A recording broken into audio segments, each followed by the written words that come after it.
Go ahead. Go ahead. Today is July 20th in the year 2004. I'm Karen Herman with the Archive of American Television, and it is my great pleasure to be interviewing Mr. Kevin Clash and... Elmo! Yay! Okay. Go ahead. Oh, we weren't done yet, sorry. Go ahead. Okay, at Sesame Workshop in New York City. Finished? Yes. Yay! Okay, let's start right from the beginning. What was your name at birth? I don't know how many pounds and how many ounces I was. We're getting pretty close to that. What was your name at birth? Kevin Jeffrey Clash. And when were you born? I was born in 1960, September 17th. Where? So I'm 43. In Baltimore, Maryland. What are your parents' names? Gladys and George Clash, the most common names in the world. What do they do for a living? My mom was a daycare mother. She is on and off now. I mean, she used to have about maybe, I think the limit was about 5 kids. And then I think she has about one or 2 kids that she babysits now. Was she doing that while you were growing up, too? Yeah. We always had kids, you know, that, you know, were not brothers and sisters in our house. Plus, they were really popular because of that in the neighborhood. So all the kids would always congregate, you know, to 710 New Pittsburgh Avenue, always. And when it snowed, you know, they would make forts and, you know, put a flag in the fort called Fort McKids. And so they were always very active in the community with kids and stuff like that.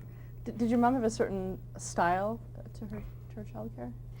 No, I mean, she was like, you know, they both acted like children themselves in certain ways. So I think, you know, kids kind of gravitated to both of them. Mm-hmm. My father worked at Raymond Metals, right across the river around the Chesapeake Bay. And he did that for years and years and years. And then he became like a handyman in the neighborhood.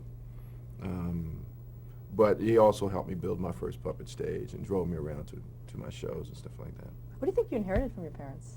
I think their charm and their sense of humor. People gravitate to them because of their personalities. They're very animated, very very animated people, and their talent. My mom also sewed a lot, and my father drew a lot and was into crafts and stuff like that. So I think that combination. My mother actually taught me how to use a Singer sewing machine and all of that stuff. Do you have sisters and brothers? Yeah, crazy sisters and brother. I have an older brother, George Clash, George Senior, Anita Clash, very funny lady, older sister, and Pamela Tate. She got married. What were your hobbies growing up? Really, it's really just, I love to draw a lot. I was into crafts. I love boxes for some reason, because you could take boxes and make different environments and stuff like that. But really, like drawing, it started some very simple animation when I was young. And also, you know, of course, into building puppets and stuff. I started that when I was 10. Yeah. Did you read as a kid? Did I read? Oh, please, I can't believe you said that. No, it was terrible. I was terrible at reading. Matter of fact, I didn't really start to learn how to read until I picked up a TV guide and started really getting interested in celebrities. And that's how I learned to read, because I remember in school, you know, you would read a book and everybody would read a chapter, or not even a chapter because that's too long, but, you know, a couple of sentences or what have you. And I know when it got to me, it was pretty embarrassing because I didn't really enjoy it until I, you know, grabbed up a TV guide. What interested you about celebrities? I don't know. You know, I really don't know. I just know that I was just interested. I think like everybody else, you know, who was watching TV at the time. I was interested to see, you know, what they were doing and what they were all about. So. What TV did you watch as a kid? Well, I loved. I forget what it was called. Sunday film festivals with Kukla, Fran, and Ollie. I watched. I don't know if it was called the Sunday Film Festival, but I know it was on Sundays, and they would show, like, The Red Balloon was one of my favorites that they show. And, you know, just films for children. That was a favorite. Of course, when Sesame Street came on, I started watching that. I really enjoyed watching that. What do you remember? Anything that What do you had to remember do- about Sesame Street early on when you were watching as a kid? It's funny. Rosie and I sit down and we try to stump each other. Rosie O'Donnell, because she is like, I mean, she's a walking encyclopedia of television and film or what have you. Anything that has to do with a celebrity.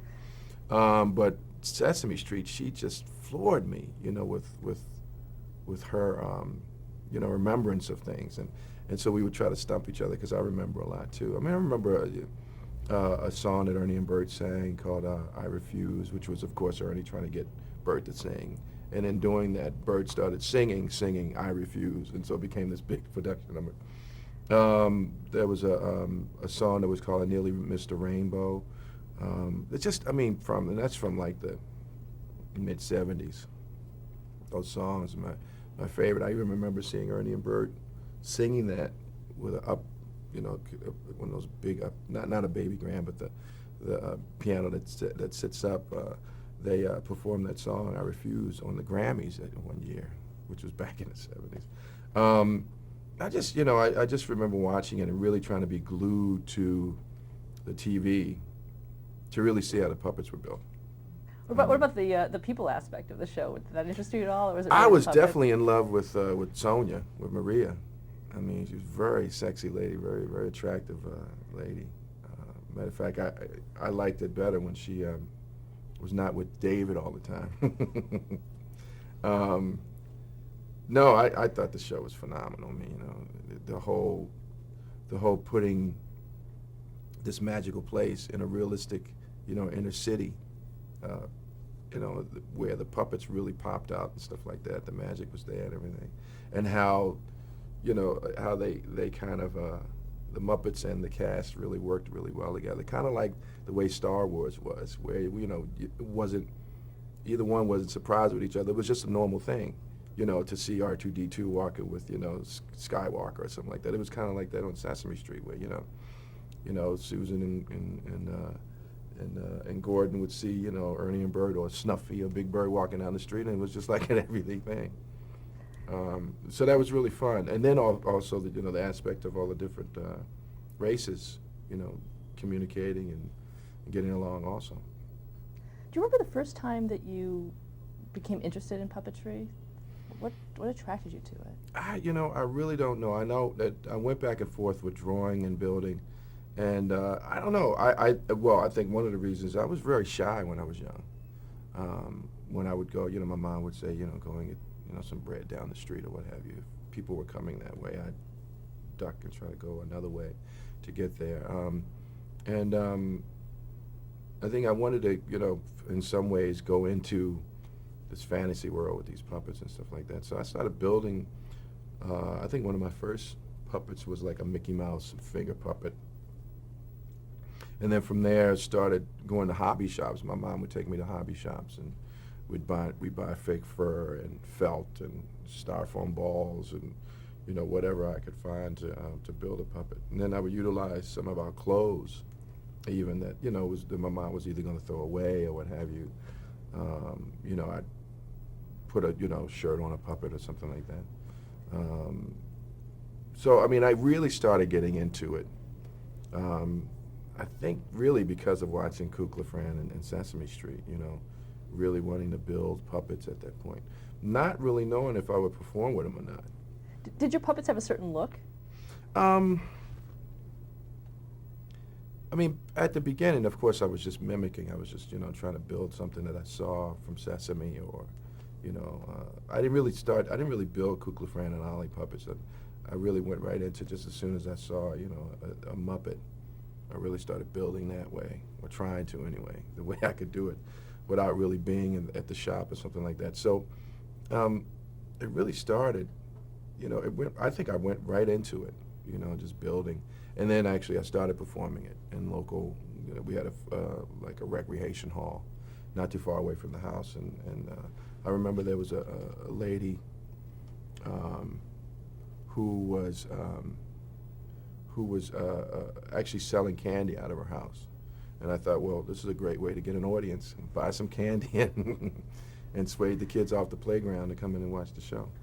It was based on the first puppet show. I found this book about a little a little white terrier with rain slickers on, and he had this adventure on a ship somewhere. So I built the terrier, and found some yellow felt, and made a slicker, and used some blocks in one of the recreation halls and made a little ship, and I think said some of the lines of the book, and that was about it, and gave out candy.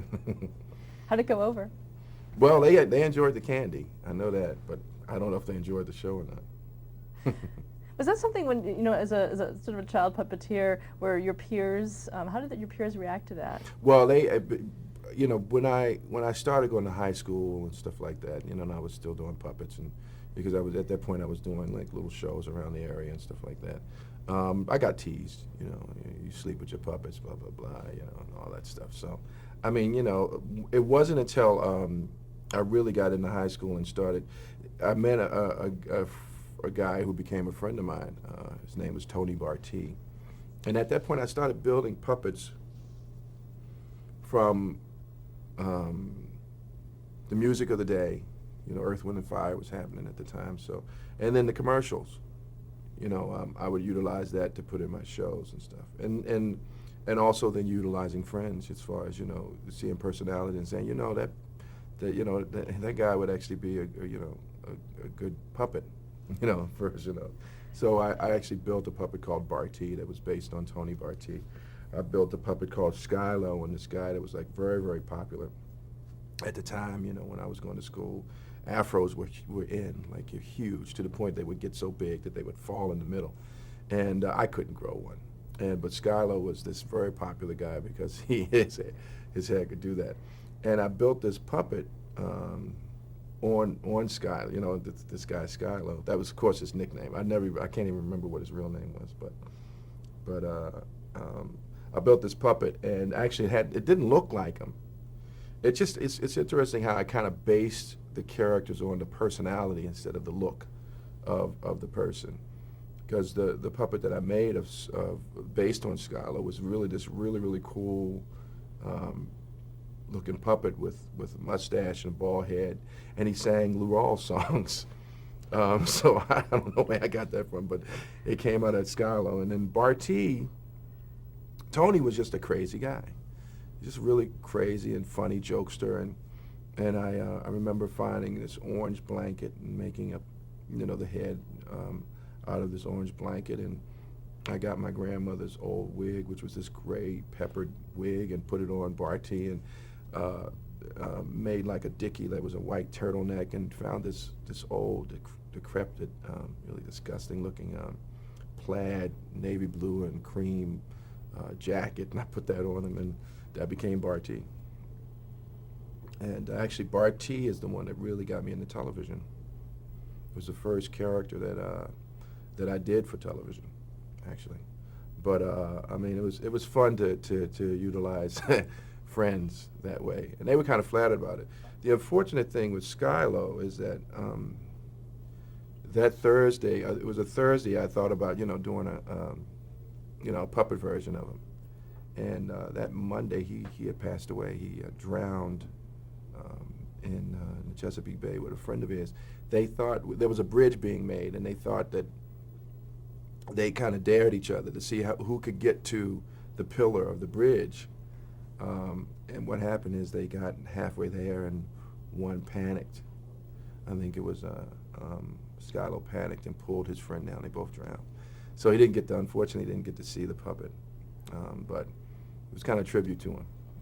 Unfortunately, I don't have any of those puppets anymore. They're totally, toast and destroyed and stuff like that. Some of the puppets, actually, my mom and dad still keep. But Bartee went to a whole, rejuvenation constantly, kind of like the way Big Bird did on Sesame Street when he first started. And Big Bird was a pinhead, really.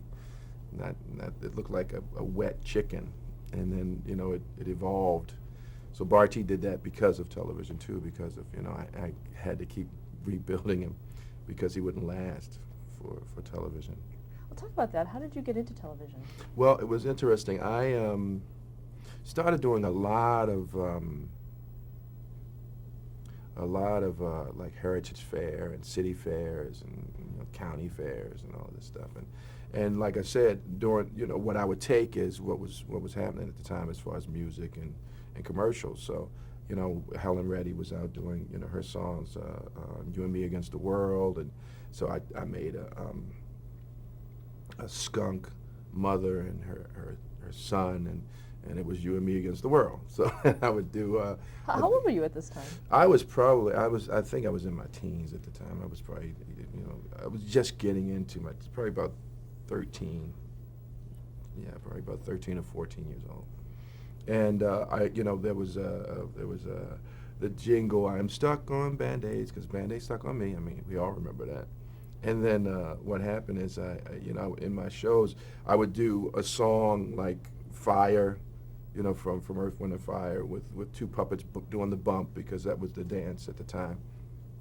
And then there'd be a little break, and then a mummy would come up and saying, "I am stuck on Band-Aids," because Band-Aids stuck on me. And then I'd go into, the Helen Reddy song with the Skunks coming up with You and Me Against the World. And then I think Debbie, I can't remember her name, Debbie, was another one. She sang "You Light Up My Life" at the time. Yeah, Debbie Boone. And so, of course, I had a puppet, Lightning Bug would come up and sing this to another puppet. So it was all, stuff that, and then, of course, Barty would host the whole thing. And what happened is, before I get to television, I just got to go back, but what happened is I started using Barty for variety shows in junior high school, and he became this really popular character. And what was really interesting is I got to heckle all of the guys that picked on me as far as building, working puppets and stuff, doing, and I got to heckle them at that, because that was my form and stuff, and went into doing all these different city fairs. And what happened is there was this guy whose name was Stu Kerr, who worked at one of the local television stations. And back then, if you his type of personality, he was a weatherman.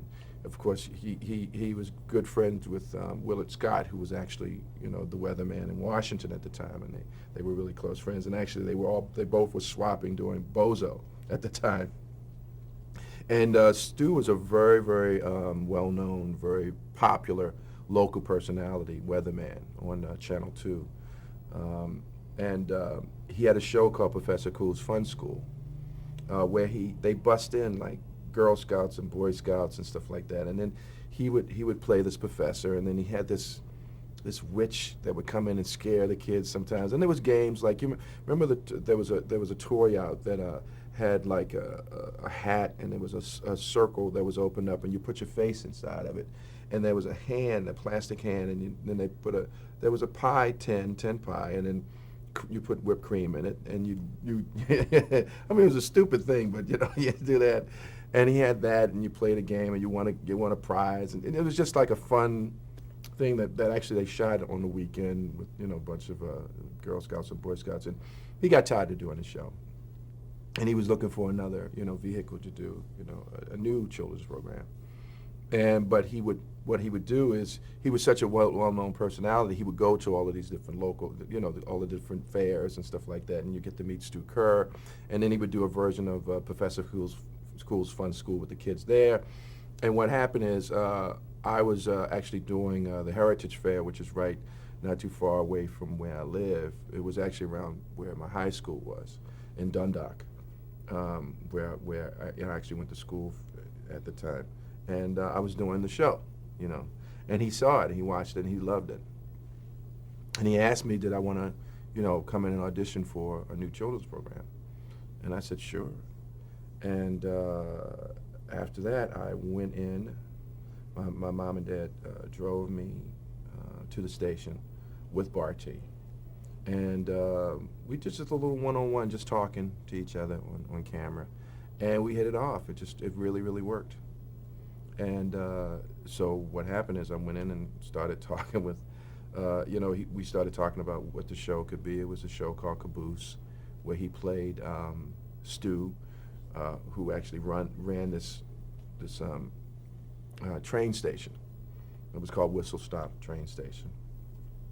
And he played Stu, and he played Buff, the hobo who sat outside, and I think he played the conductor.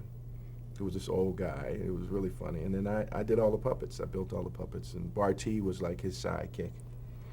And it all took place in this train station. And we actually did some location shooting, which was really cool, at the B&O Railroad Museum in Baltimore, Maryland. And so we kind of connected it to that. And I did that for about, I think, a year or two. Was it scripted? Yeah, he wrote everything. Stu wrote everything. We had about $200 budget that we could use for each show. Most of it went to costumes that he wore. I mean, because he would take Danny Kaye songs, and he would take. He did from White Christmas, sisters, sisters, sisters, da da da da da da da. And so, even before, I think it was actually what's his name? Ernie Kovacs was doing a lot of stuff, a lot of imaginative stuff on it. And so I think a lot of the things that Stu picked up was because of watching Ernie Kovacs. But one of the things he did sisters. So he went out and got, a blonde wig and the whole, probably was his wife's clothes, and then he got a brunette wig, and then they did a split screen, and he sang both parts, and so he had me doing. So I got to learn, wonderful songs that Danny Kaye I didn't know, at the time, and where I did, I think it was one which was I'm five, I'm a big boy now, I'm 5, and I made a little puppet to sing that. And then, of course, that's how I incorporated the songs that I used to do. I mean, I did the Helen Reddy song, with the Skunks. I did You Light Up My Light, where I actually got to do Ultimate, a little, blue screen with them where they were flying and stuff like that. It just took it a step up, doing it with television. What about did you have monitors? How did you do? Yeah, did the puppeteering change from the stage shows to television? Yeah. I mean, there was, there was no monitors when we did live show, anything. And actually, that's the first time I actually used a monitor.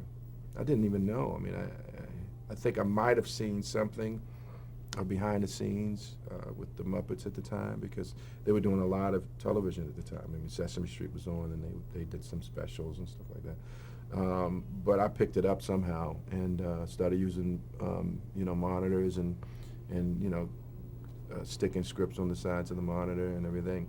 And actually, what happened after that is I got a program. I started doing a local program actually in Washington too. I got another show that I was doing in Washington, and did that for a short period of time. Also did another show on Channel 2, which was a religious program called Mr. Rainbow's World, where I did this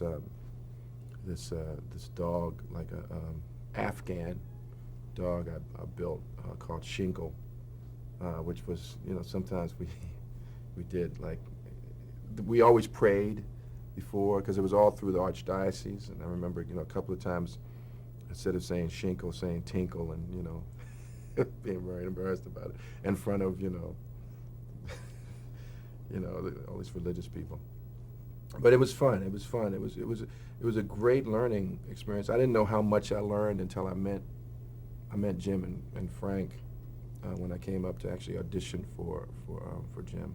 They were pretty surprised because I learned a lot just on my own doing Caboose. Were people surprised that someone so young was doing that? Yeah, I mean, again, it was weird because I was just by myself, so nobody really. I mean, there was not that much praise. I mean, I was getting more praise from my mom saying, you found something that you're really going to be, you're happy with, and that's the best, job in the world to be able to get something like that. So I mean, it really was, as far as the thinking it was something, out of the ordinary. It really didn't, it wasn't like I was getting all these awards and people. It just felt like, this is what I enjoy doing, and I loved working with Stu, and we just had a great time. And we would go again, since this was the new show, we would go and do touring, and not touring, but just all around the Baltimore area doing live shows with Barty and Stu. And actually, it was very funny. I actually got him. He loved the I Refuse song, and we actually did that together, where Barty would try to get him to sing, and so we did the whole thing, and stole from Sesame also. How did you learn the voices? It just happens. really just you know, you pick it. You know, nobody's telling you that's wrong. You know, you just go for it, and if it looks right, it you know, it'll work. But from there, you know, I actually the program Caboose went up to a children's convention up here in New York, where Bob Keeshan was there, and a lot of, you know, well-known television personalities, children's personalities there.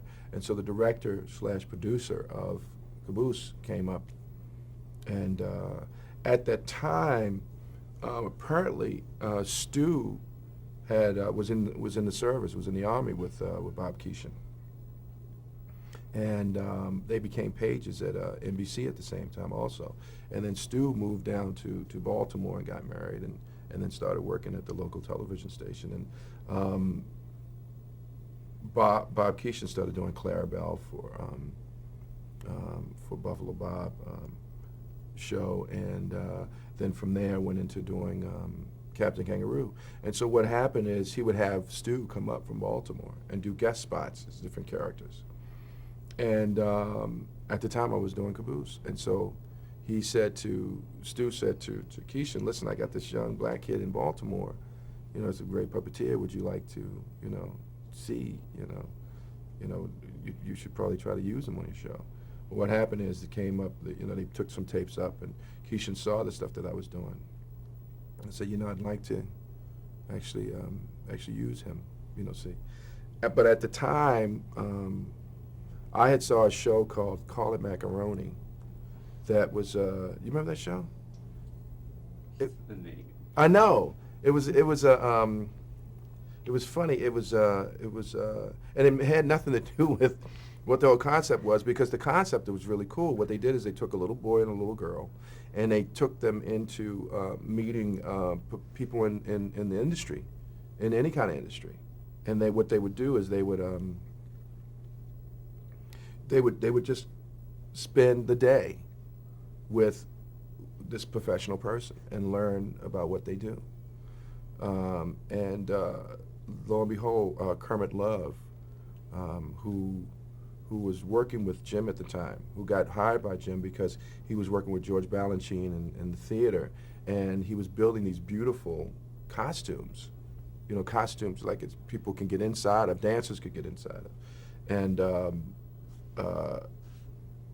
Jim just thought, you know, he was great, and so he called up Kermit and asked, you know, would you like to help with Sesame Street?